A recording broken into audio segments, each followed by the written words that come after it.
안녕하세요. 내 가슴을 부탁해 상큼한 MC 강민채입니다. 오늘은 유방암 진단과 또 치료를 받으러 오신 환자분들이 진료실에서 어떤 질문들을 많이 하고 또 어떤 점을 가장 궁금해하는지 얘기를 나눠보는 시간입니다. 유방외과의 김홍규 교수님, 정지정 교수님, 그리고 강은혜 교수님과 함께하겠습니다.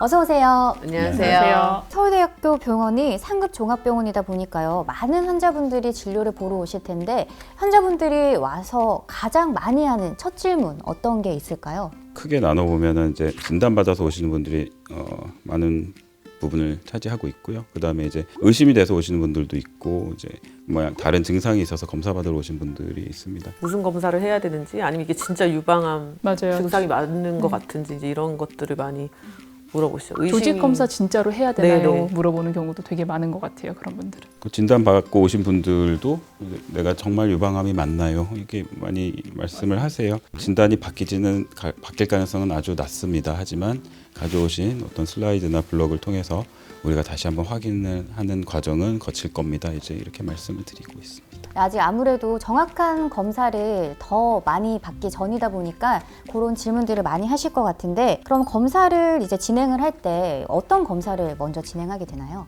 이제 검사가 크게는 사실은 유방에 대해서 검사를 하는 게 1번이고 유방암으로 이제 진단이 됐다고 하면 그 다음에 전신 전이가 있는지 확인을 하는 검사들을 하게 되는데 유방암이 사실은 크게 이제 치문성암도 있는데 상피내암도 있잖아요. 근데 제자리암인 경우에는 사실은 원격 전이가 없는 이제 그 유방에만 있는 거기 때문에 그때는 이제 유방 관련한 검사만 하게 되고 대표적으로 초음파나 뭐 유방 촬영이나 MRI 같은 검사들 하게 되고 MRI는 외부 병원에서 사실 찍고 오는 분들도 꽤 이제 많아서 그런 경우에는 저희가 사실 저희 병원에서 다시 찍는 경우도 있긴 한데 그냥 가지고 오신 걸로 판독만 다시 하는 경우들이 네.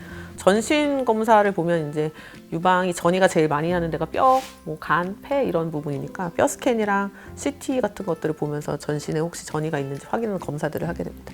초음파 하고 왔는데 또 해야 되나요? 라고 물어보는 분들이 되게 많은 것 같아요. 네. 근데 초음파라는 게 굉장히 주관적인 검사다 보니까 외부에서 잘 검사를 하고 오셨더라도 다시 한번 검사를 하는 게 안전하고 또 우리가 유방암이 있다는 걸 알고 있지만 다른 부분, 유방의 다른 부분에 문제가 없는지도 같이 평가하는 게 중요하기 때문에 초음파는 기본적으로 다시 한다 생각하시면 될 것 같습니다. 그러면 이제 그런 검사들을 받고 결과를 보러 오잖아요. 다시 병원에 오시면 또 어떤 질문들을 가장 많이 하시나요?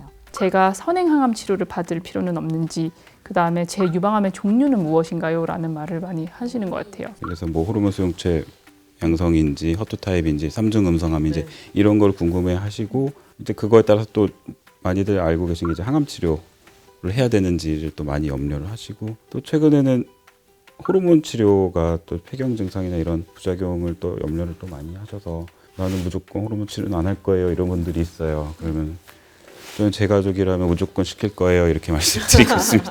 그리고 암의 병기가 어떻게 되냐고라고도 자주 물으신다고 하는데 검사 사진들만 보고도 병기를 파악할 수 있나요?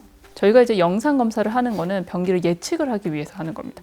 그래서 초음파나 촬영술 요즘엔 특히 영상 기술이 많이 발달을 했기 때문에 어느 정도 크기를 알 수가 있고요. 하지만 가장 정확한 거는 이제 수술을 해서 제거를 해서 현미경으로 측정한 그 암의 크기 이런 게 훨씬 더 중요한 거고 요즘에는 영상 기술이 많이 발달을 하다 보니까 영상으로 예측한 크기 그다음에 병기가 이 병리로 본 것과 거의 일치하는 경우가 많아서요. 어느 정도는 예측이 된다라고 볼 수 있겠습니다. 네, 그리고 요즘은 매년 사람들이 다 정기검진을 하잖아요. 근데 1년 전만 해도 나는 암이 아니었는데 갑자기 암이다라고 해서 되게 억울하신 분들이 많을 것 같거든요.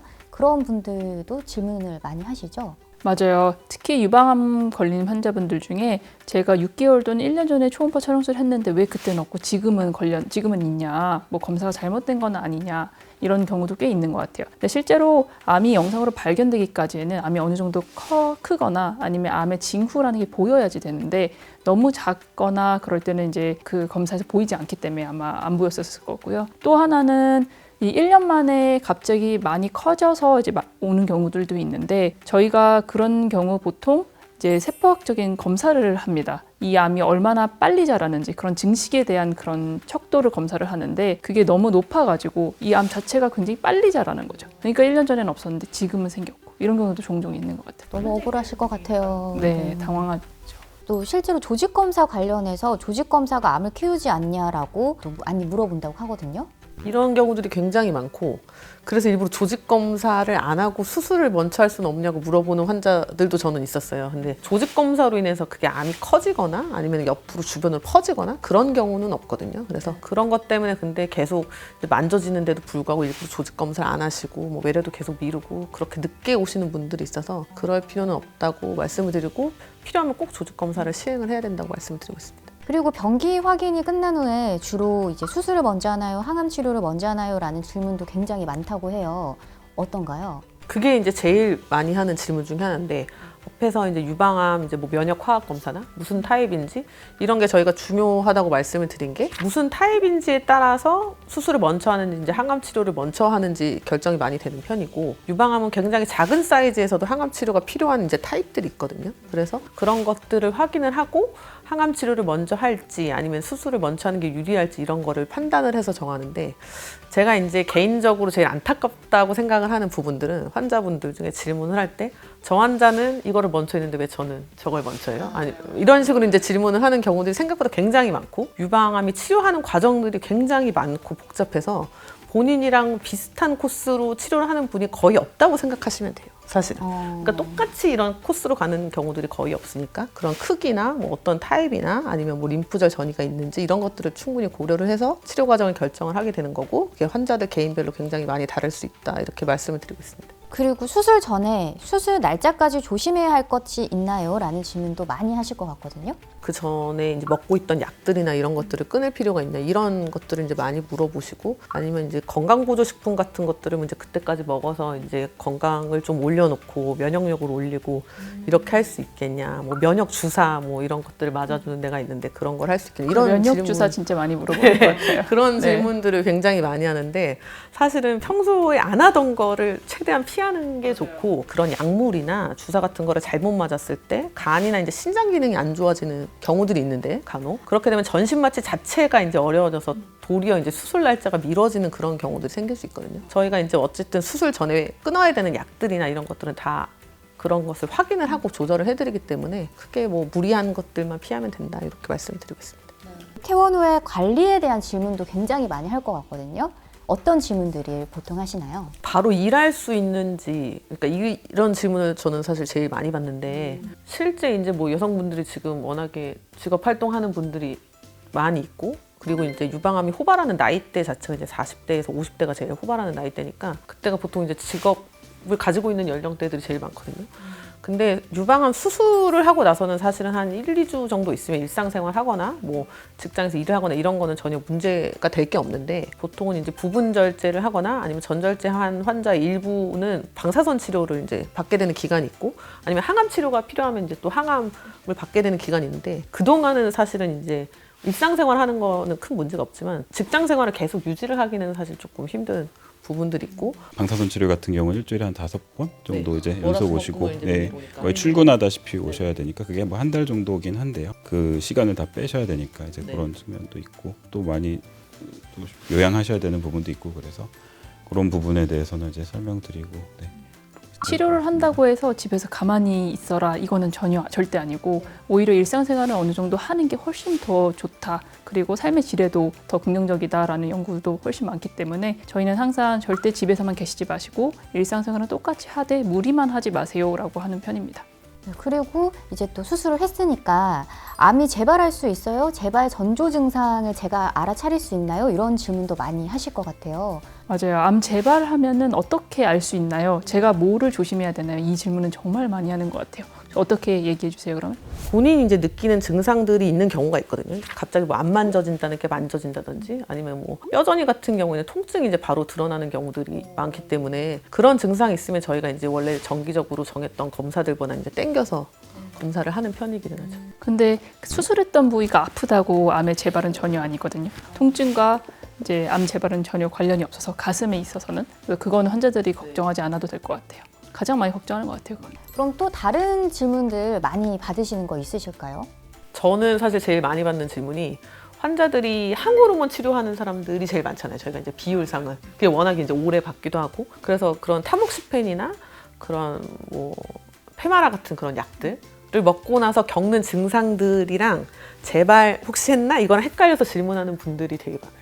그러니까 뭐 팔다리 저리고 이런 증상들이 자기가 어디가 뭐 눌려서 신경이나 이런 데가 혹시 눌려서 생긴 게 아닐까, 뼈에 제가 뭐 전이된 거 전이 아닌가? 된 게 아닌가 이렇게 해서 질문을 하시는 분들도 많이 있고, 근데 이제 그거를 다른 증상들이랑 이제 엮여서 제가 재발이 돼서 다른 부분에 이제 어디가 누르고 있어서 혹시 뭐 그런 증상이 생긴 게 아니냐 하는데, 그게 생각보다 약부작용들인 경우들이 많아서 이제 뭐 걱정이 되거나 그런 부분들이 있으면 언제든 질문을 자유롭게 해주시고, 생각보다 비슷한 증상들을 겪는 분들이 많다, 이렇게를. 항호르몬제 드시는 분들 중에 그런 분들 많지 않나요? 5년 끝났는데 왜 10년 먹어야 되나요? 맞아요. 왜냐면 이제 약 먹는 게 너무 부작용이 많고 힘드니까. 그래서 사실 저도 고민을 되게 많이 해요.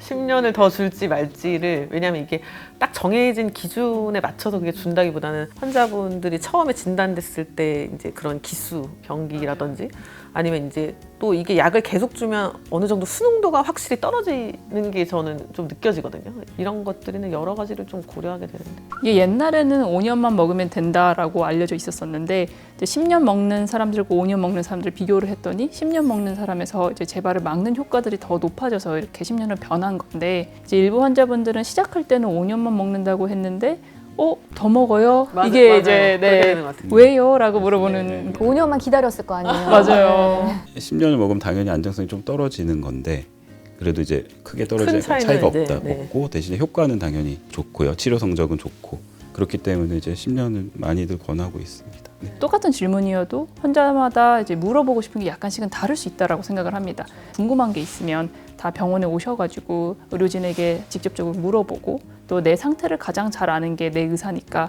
내 의사에게 직접적으로 물어보는 게 좋을 것 같습니다. 네, 오늘 이렇게 진료실에서 환자분들이 가장 많이 묻는 질문들에 대해서 얘기를 나눠봤는데요. 김홍규 교수님, 정지정 교수님, 그리고 강은혜 교수님 유익한 말씀 감사했습니다. 네, 오늘 내용이 아주 도움이 되셨기를 바라고요. 저희는 항상 여러분의 건강하고 활기찬 일상을 응원하고 있습니다. 저희는 다음 시간에 다시 뵙겠습니다. 감사합니다.